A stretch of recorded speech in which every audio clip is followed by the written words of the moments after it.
All right, hopefully by now you're in Nehemiah chapter 2, and this is we're shifting gears here. Going back in the Old Testament, we've been doing a study through Nehemiah. Last week I kind of brought us back up to speed again because it's been a little while since we've been in this study. So it was good for us to remember that Nehemiah gets this bad news. Remember, he's serving as the king's cupbearer for Artaxerxes, the most powerful man in the world at that time. Here is a Jew that has been displaced. He has been over in captivity for a number of years, but he is in a very prominent position. He, as the king's cupbearer, is kind of the wine connoisseur in the castle. He is also the one who would drink the wine to make sure that it wasn't poisoned, and then he would pass that on to the king. As part of his responsibilities, he would be before the king and expected to be articulate. He would have been educated. He would have carried himself well. He would have been very clean, well kept. And because he's interacting with the family, the royal family, probably on a daily basis. So he gets news, because he's a Jew, of the ruination of their capital city back in Jerusalem. It's been laid waste. And so now Nehemiah, as he is burdened for his people back there, their city is lying in ruins. Ezra has rebuilt the temple, but the city walls are still broken down. Nehemiah's heart is really broken, and he goes to the Lord in prayer, and he prays fervently. It's not a long prayer, but it is, I think, a very genuine and sincere prayer that God would help, and God does help. So last week I reminded you, as we close things up in our scripture,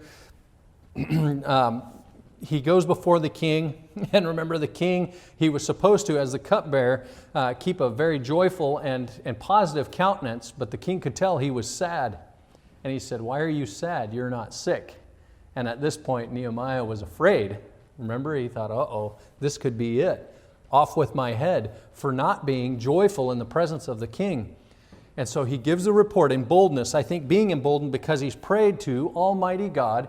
He says, well, how could I possibly be happy when my homeland or my capital city is laying in waste and my people are discouraged? And the king says, well, what can I do to help? Well, I would like time off to go back to Jerusalem and help them rebuild. And if you could also give me some letters, that would be of help too, so that as I travel through these different territories, they will let me go through safely.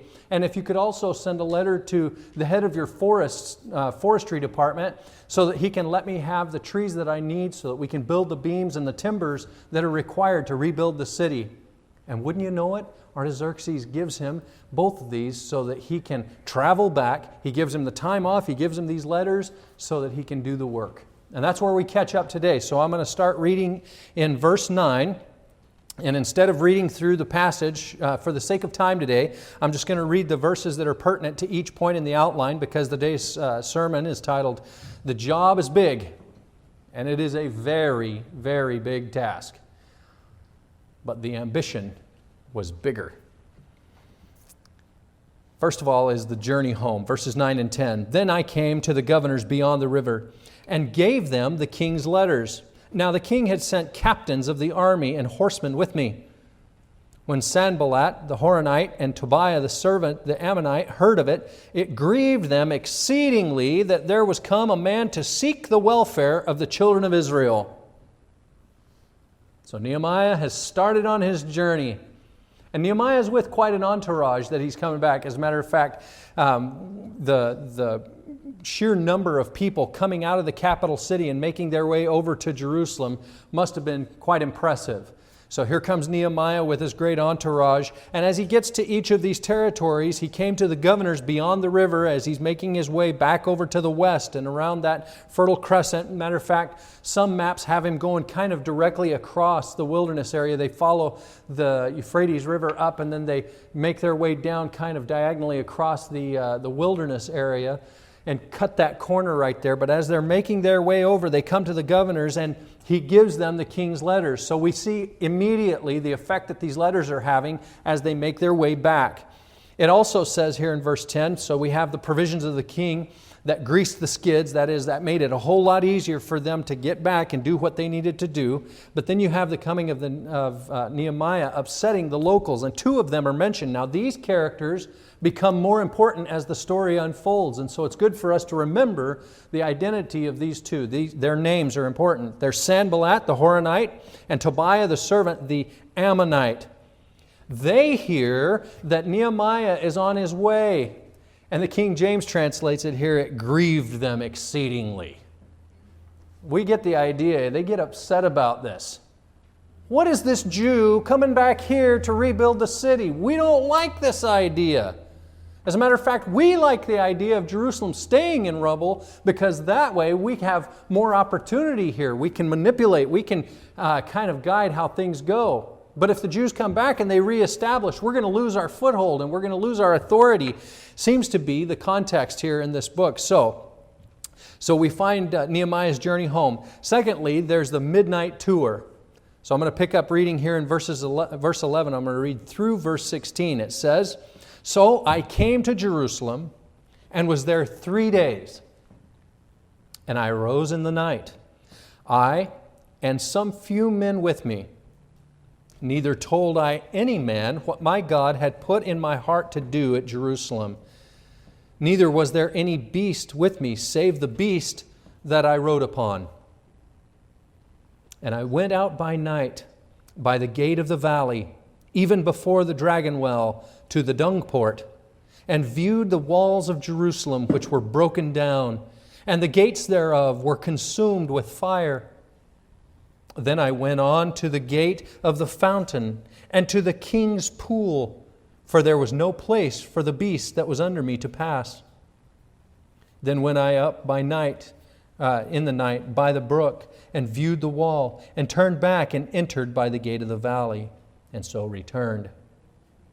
And the rulers knew not whither I went, or what I did. Neither had I as yet told it to the Jews, nor to the priests, nor to the nobles, nor to the rulers, nor to the rest that did the work."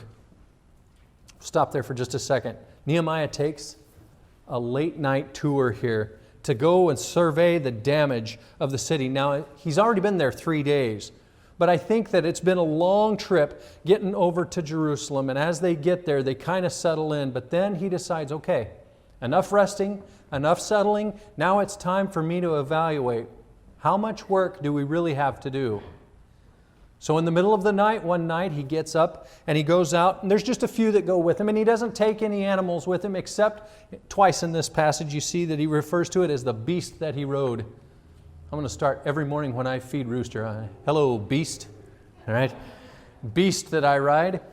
This animal that he rode. Now, it could have been, many historians believe that the ancients preferred mules to horses because of their intellect. Some actually rode donkeys, which is why there was some prophecy that Jesus would enter into Jerusalem riding on a donkey, because it was a sign of royalty. So it's possible that he wasn't riding a horse. He could have been riding a mule or a donkey. But he rides this around and he's looking. Now, on the back side of your outline, I've already pointed out there's a map there, and it gives you an idea of where the valley gate is, which is there on the left-hand side of your map. You'll see that there, the valley gate.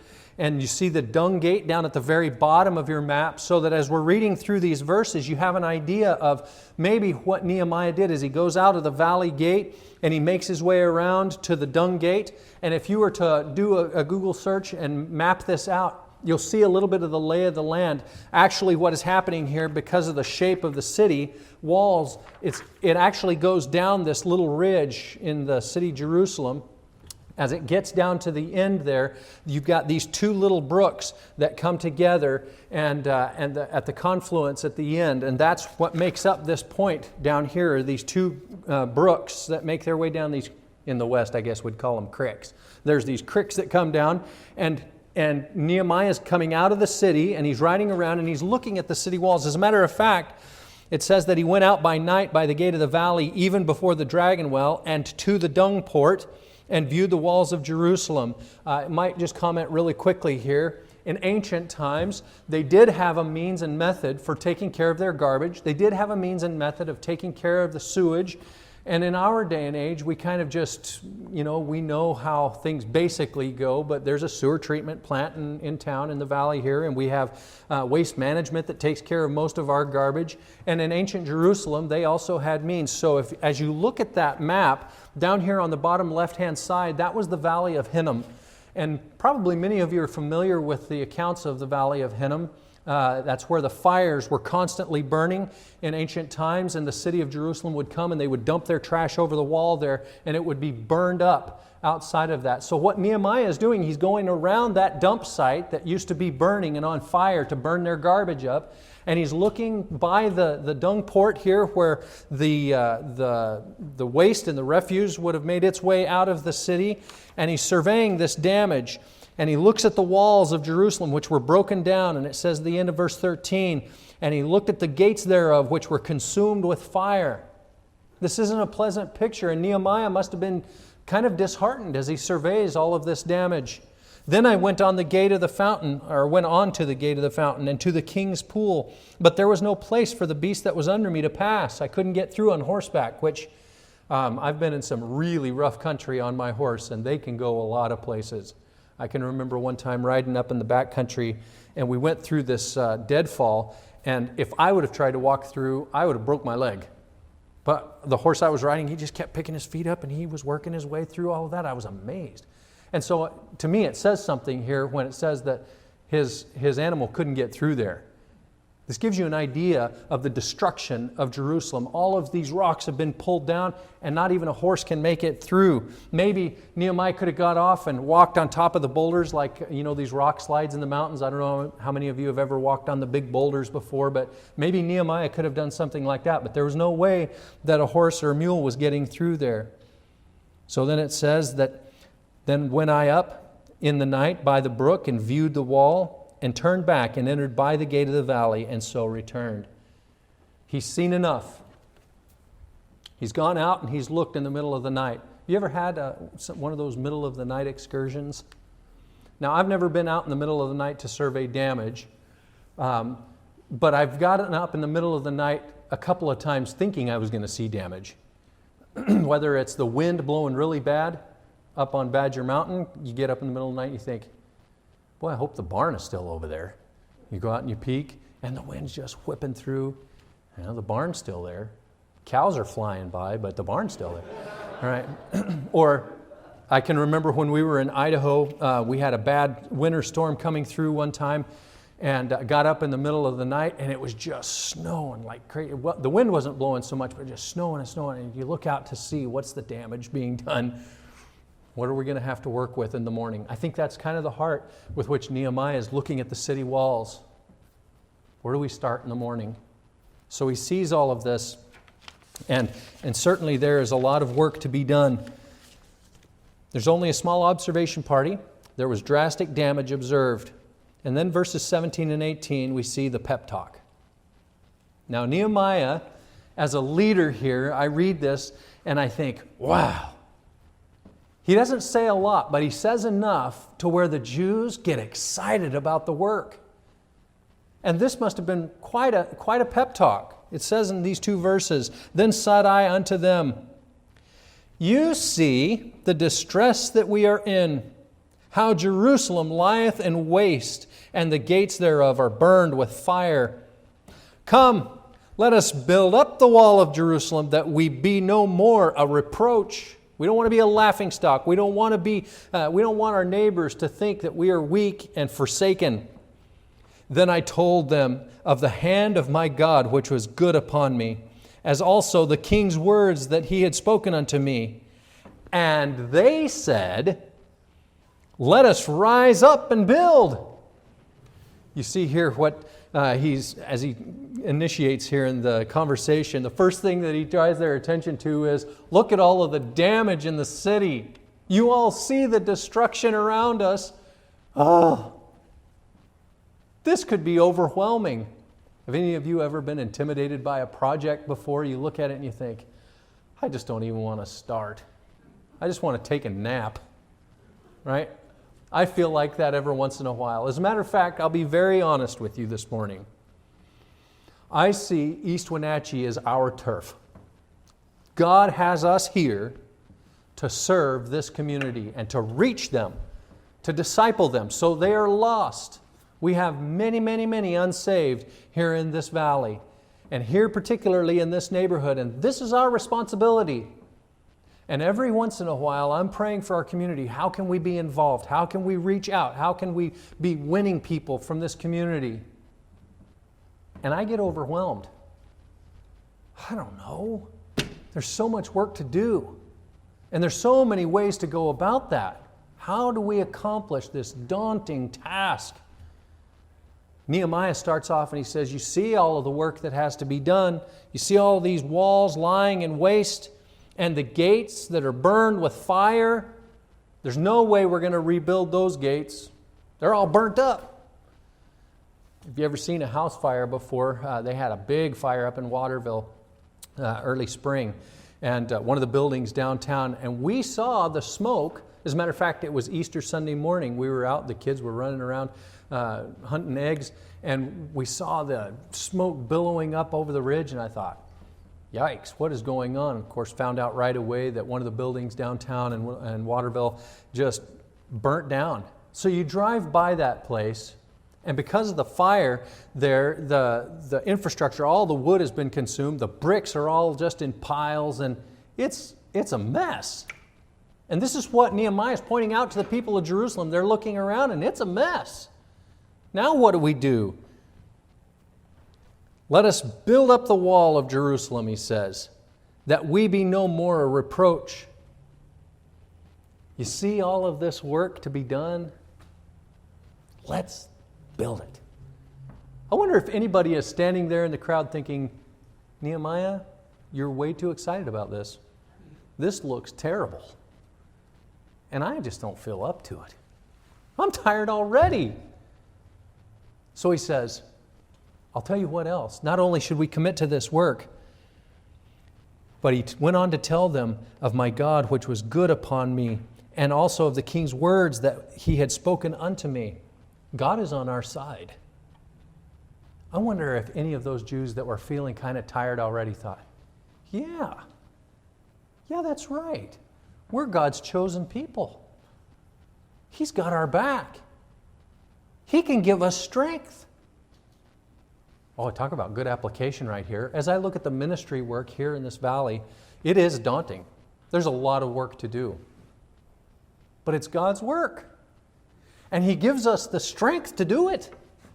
It may look overwhelming, but when God encourages you and God is strengthening you, what is there to worry about? Nehemiah also says, and the king has told us that we can come and do this. We have the king's favor.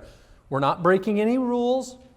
We're not going against the mandates of the government. We're actually following government orders and following God's orders. What's there to worry about? And you notice their reaction. And they said, let us rise up and build.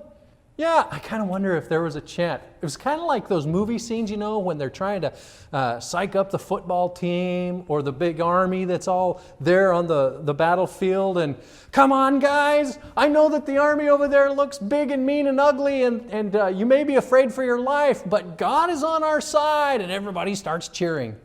I wonder if the Jews are in that place and they're like, yes, let's build the walls. They're excited about the work. I think we as God's people should have that kind of perspective when we think about the ministry. Yeah, it's a daunting task. There's a lot to do. But wow, Almighty God is on our side. We should take heart. Let's go to work. Let's do it. Let us rise up and build. So they strengthened their hands for this work, this good work. The way that this is put here, the closing phrase of verse 18, I think gives us real indication of the fact that there's a renewed zeal. Yeah, let's work. Let's do it. There were times Anna had to give me a pep talk as we were building the house. I'd wake up in the morning and I'd be like, more work. I feel like I did that job yesterday. I got to do it today. And I'll get through today and I'll have to do it tomorrow.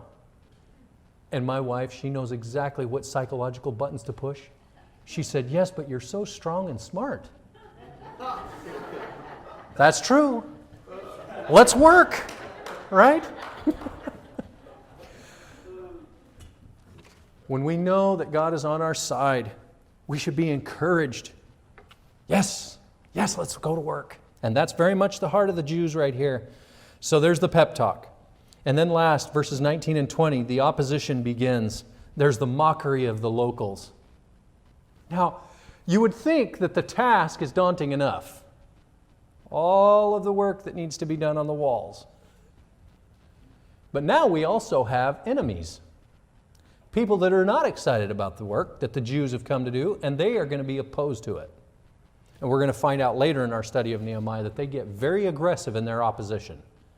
So it says here in verse 19, "But when Sanballat the Horonite and Tobiah the servant, the Ammonite, and Geshem the Arabian heard it, they laughed us to scorn and despised us and said, 'What is this thing that you do?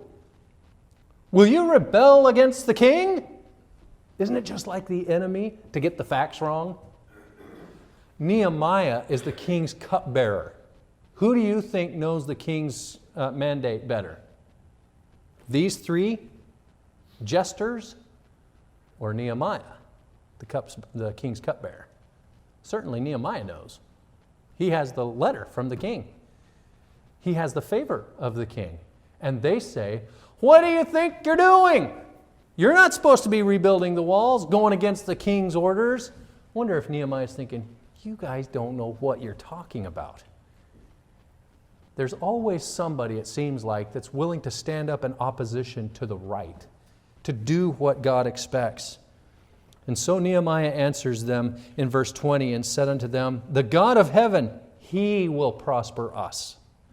Therefore we, His servants, will arise and build. And you have no portion, nor right, nor memorial in Jerusalem."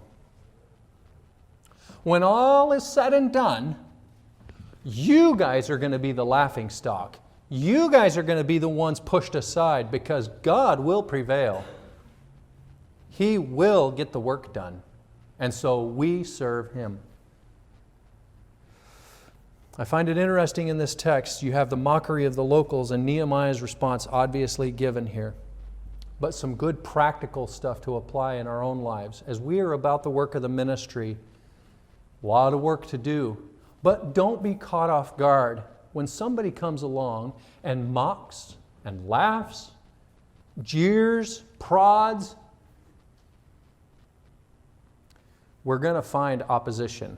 We're going to encounter those that are going contrary to our call and our cause.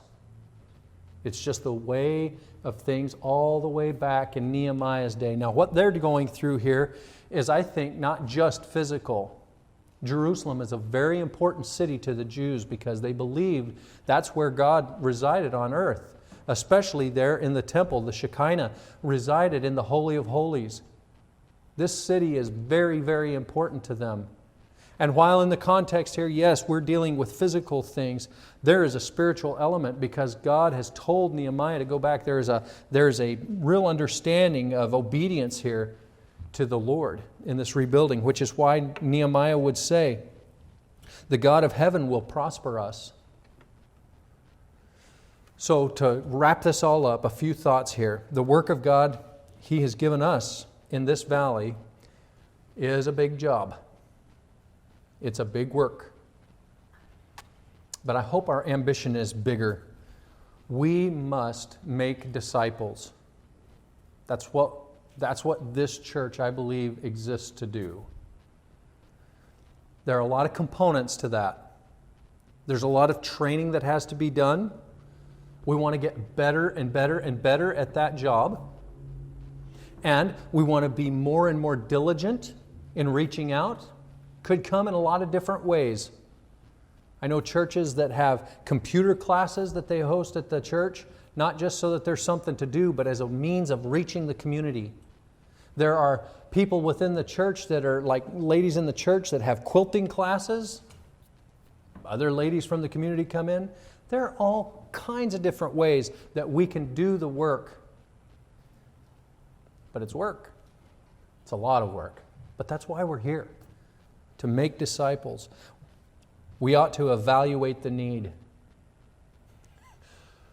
Now, I'm not saying that you necessarily need to set your alarm clocks for midnight tonight and drive the streets. Oh man, pray for this neighborhood. Pray for this community. Pray for this neighborhood. You could do that, but take time and evaluate the need. One of the things that I intend to do here shortly is actually get kind of a war room going and map our community.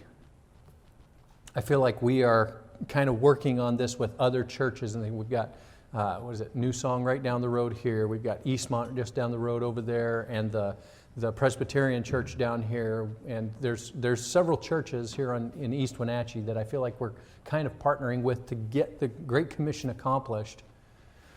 But as I map this out and I look at our community, I'm going to be praying through these. I'm going to be knocking on doors. You can do that too. As we win the lost, we need to evaluate the need. There's a lot of need. We stay committed in church to maintain zeal, like Nehemiah here who gives them the pep talk. I feel like every week that's what we do here. A large part of our worship as we look to God, there comes a refreshing in that and our souls are renewed. And yeah, it's a big job, but God is feeding our souls and He's given us the strength to do it. Church becomes very important to God's people. We work for Him, and He refreshes us in worship. It's all about Him. It's very cool the way that works. As we exalt Him, as we look to Him, He blesses and encourages us. We stay committed in church. That zeal will maintain. We will meet opposition. I've told the story before, but when I was in high school, we had a young man come back from Bible college, and he had a project for the summer. He said, we want to knock on every single door in the county and invite them to church. So our church invested quite a bit of money. We had brochures printed out, tables downstairs in the basements full of this stuff, and we'd put pamphlets together and all kinds of stuff, and everybody was getting involved in this ministry endeavor. And I signed up to go out several nights that summer and help. And we were going down through this neighborhood one time, and as I came into the gate, I just had this feeling that this wasn't going to go quite ideally.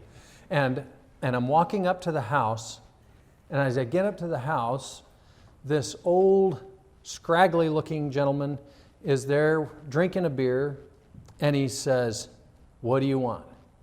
I said, "Well, I'm from an area church, and we're out knocking on doors, inviting people, and I would just want to let you know you are welcome to come and join us."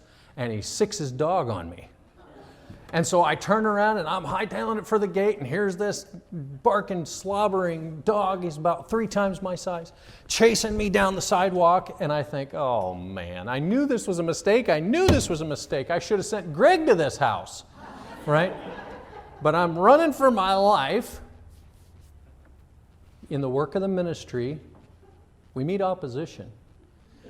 I think we get it into our minds that somehow serving the Lord is going to be this fairy tale. That everybody's going to love us and be our friend.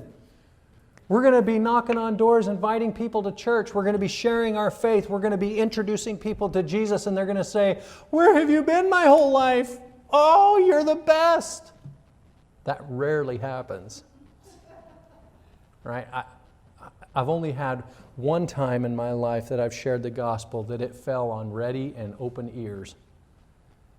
Most of the time, it's a long-term goal. It's a long-term work. But I've run into a lot of people who are pretty hostile. They don't want any part of it. They're really rude. They can be pretty mean. And on occasion, they can sick their dog on you. Or grab the shotgun from behind the door. You know, some of those things. Don't be upset when you run into opposition. Now, as we go through the story of Nehemiah, many of you know it, so it's no surprise to you, but for those of you that don't know the story of Nehemiah, this isn't the end of these characters, Sanballat and Tobiah. They escalate their opposition. But wouldn't you know it, Nehemiah is not put off. He keeps working. He keeps doing for the Lord. Let's be encouraged. We have a lot of work to do, but let's do it knowing that we are doing exactly what the Lord expects. He is on our side. Let's be encouraged this week. Renew your zeal for the work of the ministry. Share the gospel with somebody. Maybe you've been putting it off and putting it off and putting it off. This week, make the opportunity. Invite that person to church. Share with them the love of Christ.